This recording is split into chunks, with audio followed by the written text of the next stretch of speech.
ہندوستان اپنے فرٹیلائزر کو پاکستانی روپے میں 2400 ارب کی سبسڈی دیتا ہے. مہنگائی میں اضافہ ہوتا چلا جا رہا ہے، اور مہنگائی میں گزشتہ ایک برس کے دوران 11% سے لے کے 40% تک کا اضافہ ہوا ہے. لوگ پریشان ہیں، اور ظاہر ہے یہ پریشانی جو ہے یہ وقتی نہیں ہے، یہ آنے والے وقت کے ساتھ ساتھ اس بات کا اندیا دے رہی ہے کہ اس میں بڑھوتری ہوگی، کمی نہیں ہوگی. دوسری چیز یہ بھی ہے کہ آئی ایم ایف کے ساتھ معاملات جو ہیں وہ ظاہر ہے اس وقت تاخیر کا شکار ہیں. دوسری ٹرانچ کا بھی مسئلہ ہے، لیکن اگر آئی ایم ایف کی شرائط تسلیم کر لی جاتی ہیں تو اس کے نتائج کیا پاکستان کے سسکتے اور بلکتے ہوئے عوام جو ہیں وہ برداشت کر پائیں گے؟ پاکستان ایک زرعی ملک ہے. ڈاکٹر صاحب، فوڈ انفلیشن کیوں؟ سب سے خطرناک چیز جو ہوئی ہے وہ یہ کہ آپ نے اپنے مارکیٹ کو کھول دیا بالکل. اب آپ سوچئے کہ ہندوستان جیسے ملک جو ہمارا کوئی خاص دوست نہیں ہے، اس سے ہم کپاس 0 ڈیوٹی پہ امپورٹ کرتے ہیں. 0 ڈیوٹی پہ.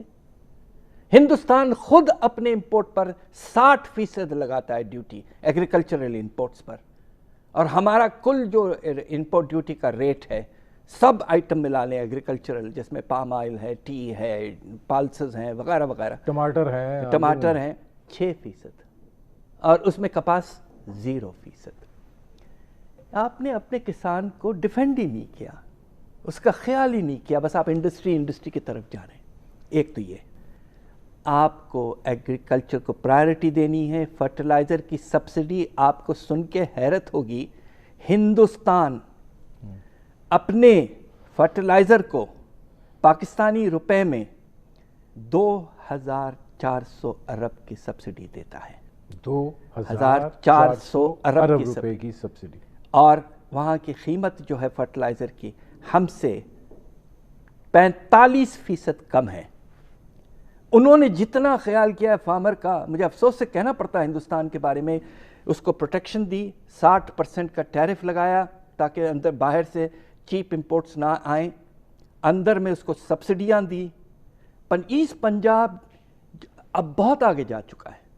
ایک زمانہ تھا پارٹیشن کے بعد کہ کھانا پینے کی چیزیں ہم ہندوستان کو پہنچاتے تھے، ہم ہندوستان کو کپاس پہنچاتے تھے. آج ہم کپاس ہندوستان سے امپورٹ کر رہے ہیں. یہ کون سی ترجیح، کون سی بات ہے یہ؟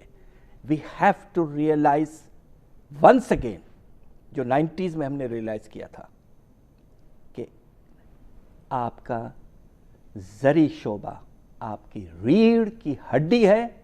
جب تک وہ آگے نہیں بڑھے گا آپ آگے نہیں بڑھ سکتے. ڈاکٹر صاحب، اب ذرا میں اس طرف آؤں، پھر اس سے بھی چونکہ ریلیٹڈ چیزیں بہت ساری ہیں. آئی ایم ایف کے ساتھ جو ہمارا معاہدہ ہے، ظاہر ہے ٹرانچز تو چلنی ہیں، وہ ریویو پہ چلنی ہے. ڈیلیز جو ہیں کیوں، کیا وجہ ہے؟ دیکھیے، اس کے 2-3 وجوہات ہیں. جب سیکنڈ ریویو کی رپورٹ آئی تھی اس وقت آئی ایم ایف نے یہ کہا کہ ریویو تو کمپلیٹ ہو گیا ہے، مگر جو ریفارمز آپ نے ہمیں کمٹمنٹ دی ہے وہ ابھی تک آپ کر نہیں پائے. اب کون سے بڑے ریفارمز ہیں وہ؟ سب سے اہم ریفارم یہ ہے، اس کا ہے تعلق آپ کے پاور سیکٹر کے ساتھ، سرکولر ڈیٹ کا پرابلم جو اب تقریباً 2 کھرب تک پہنچ چکا ہے. وہ یہ چاہ رہے ہیں کہ کم از کم یہ تو ہو کہ اس کے اضافہ نہ ہو. تو اس اضافے کو نہ ہونے کی کوشش میں ہمیں ہمارے ٹیرفز کو، قیمتوں کو بجلی کے تقریباً 25 سے 30% بڑھانا پڑے گا. اس کے بعد ہوا یہ کہ کووڈ آ گیا ہے. اب اچھی بات ہے کہ آپ اس وقت تو نہیں کر سکتے بجلی کی قیمتوں میں اضافہ، مگر میں حیران ہوں، میں اس بات پہ پریشان ہوں کہ آج ہماری اکنامک کوآرڈینیشن کمیٹی نے کراچی میں بجلی کے نرخ جو ہے وہ 1 روپے سے زیادہ بڑھا دیے. یہ کوئی وقت ہے کراچی میں قیمتیں بڑھانے کا؟ آپ مجھے بتائیے کیا ہو رہا ہے اسلام آباد میں؟ مہنگائی کی شرح میں اضافہ ہوا ہے، آپ 17% کی بات کر رہے ہیں. کھانے پینے کی فوڈ انفلیشن. ایبسلیوٹلی. تو غربت کی جو سطح ہے اس میں کتنا اضافہ ہوا ہے اور وہ کتنی پریشان کن صورت ہے؟ مجھے افسوس سے کہنا پڑتا ہے کہ ہماری ریسرچ سے ایک بات ہم نے بہت مشکل سے محنت سے ثابت کی ہے کہ تقریباً پاکستان میں 5 کروڑ اور لوگ غریب ہو گئے ہیں۔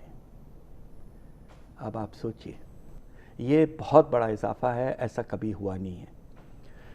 شرح غربت کی سطح کیا پھر آپ؟ اس وقت سطح یہ ہے کہ آپ کے جو کووڈ سے پہلے اندازہ یہ تھا کہ 35% کے لگ بھگ ہے، اور اب یہ جو 2 کروڑ کا اضافہ ہوا ہے 20 ملین کا، اس کے نتیجے میں یہ 45% تک جا چکا ہے۔ تو اب آپ سوچئے کہ پاکستان جسے ہم مڈل انکم کنٹری کہتے ہیں، اس ملک میں اس وقت تقریباً 45% یعنی کہ 9 کروڑ لوگ غریب ہیں۔ یہ بہت زیادہ ہے۔ ڈاکٹر صاحب یہ فرمائیے گا، پاکستان کی جو معیشت کی ہلچل ہے، آپ اس کو کہاں پہ ریٹ کریں گے؟ شرح نمو اس کوارٹر میں، آخری کوارٹر 19-20 کا 10% منفی 3 مہینے میں۔ آپ نے ذکر کیا کہ مڈل کلاس جو ہے وہ بہت دباؤ میں ہے، آپ یہ سمجھتے ہیں کہ مڈل کلاس رہ گئی ہے یا وہ لوور مڈل کلاس کی سطح پر آ گئی ہے اور اس سے نیچے جا رہی ہے؟ دیکھیے، یہی ہو رہا ہے۔ ہمارا جو مڈل کلاس ہے وہ ہم عام طور پہ یہ کہتے ہیں کہ جو لوگ تقریباً بیچ میں ہیں، یعنی کہ آمدنی کے لحاظ سے، ان کے ساتھ یہ ہوا ہے کہ پچھلے 2 سال چونکہ آپ کے شرح نمو جو ہے بہت کم، پچھلے سال تو وہ منفی ہو گئی تھی، تو ان کے جو انکم ہے اس میں اضافہ نہیں ہوا ہے، قیمتوں میں بے تحاشا اضافہ ہوا ہے، اور خاص طور پہ مڈل کلاس کے لیے بجلی کے نرخوں میں، آپ کے گیس کے نرخوں میں، پھر آپ کے کھانے پینے کی چیزوں میں اضافہ، تو اس کے نتیجے میں مڈل کلاس آہستہ آہستہ گر کے تقریباً لوور کلاس کے لیول پر آ گیا ہے۔ جو نچلا حصہ ہے مڈل کلاس کا وہ تقریباً نیچے آ گیا ہے۔